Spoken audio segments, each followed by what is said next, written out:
So Israel struck Iran yesterday, but the attacks were very understated, in my opinion, because they struck some specific locations in Tehran and in Mashhad and a few other places. However, it was very understated. And I just wonder whether it was American pressure that led to Israel's having such an understated attack on the Islamic Republic. Because as you can remember, there was some really highly classified information leaked about 2 or 3 weeks ago by an Iranian by the name of Aryan Tabatabai, which worked at a very high level in the intelligence of the United States. So now there are accusations that she could be a spy, and she released these papers on purpose to stop Israel from striking the Islamic Republic. However, I just think that the Biden administration has tried to appease the Islamic Republic, and he's almost tied Netanyahu's hands behind his back to the point he can't respond in the way that he wants. So yeah, I think that's a good point. Are they proven allegations, the spy? Well, they've been leaked on Telegram.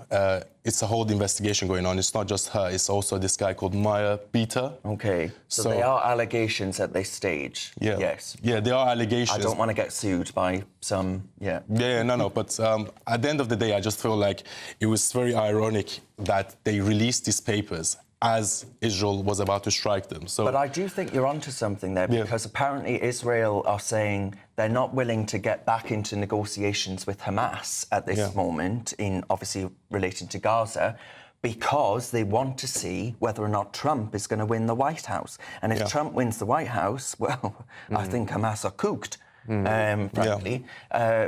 So that's an interesting point on the how much the American presidency impacts what happens next. I do think, I mean, when I woke up to that story this morning and saw it evolving, my initial thought was that Israel have actually worked within the parameters that they have been given by the US, because they didn't go near any petrochemical sites, they didn't go near the nuclear sites, they didn't escalate this into World War III.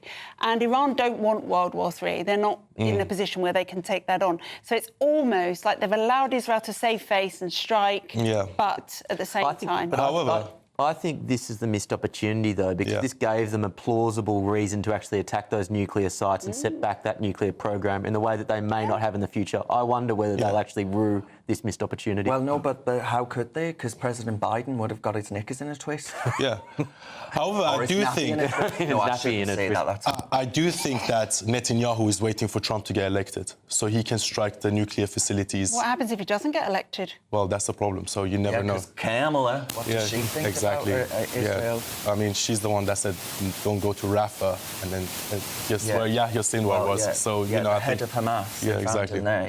Exactly. I mean, JJ, where are you at on all of this? Do you think actually it's just going to get 10 times worse?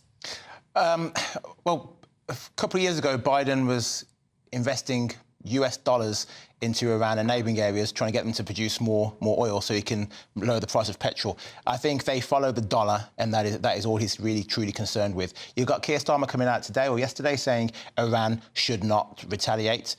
And then people are going to counter that with, but when Israel were attacked, you said Israel has the right to defend themselves.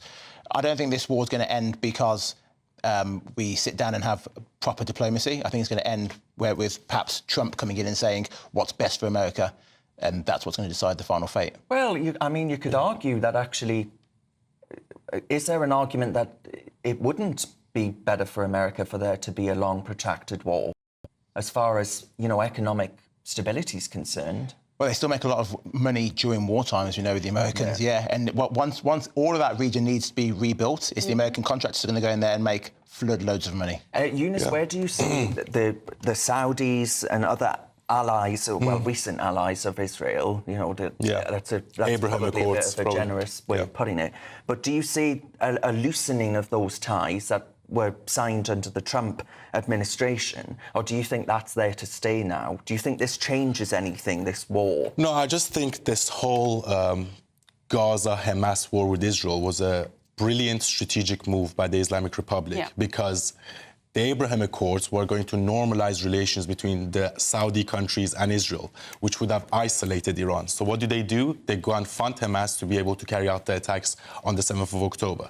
And I truly believe this because, look, now Israel is almost done with Hamas and they're almost done with Hezbollah. But then if they don't manage to take out the Islamic Republic will regroup, and in 2 or 3 years' time, they'll be back stronger. So I think this was a missed opportunity. And as you said, like, you know, Biden used to work under President Carter, which caused the revolution in Iran. So, you know, you never know. They might have an incentive for them to keep the Islamic Republic in power. Grumpy Grandad agrees with Will that Israel's missed a trick. They should have taken out Iran's nuclear program. And I'll be getting in trouble for reading out Grumpy Grandad because there's accusations of favouritism going on in this chat.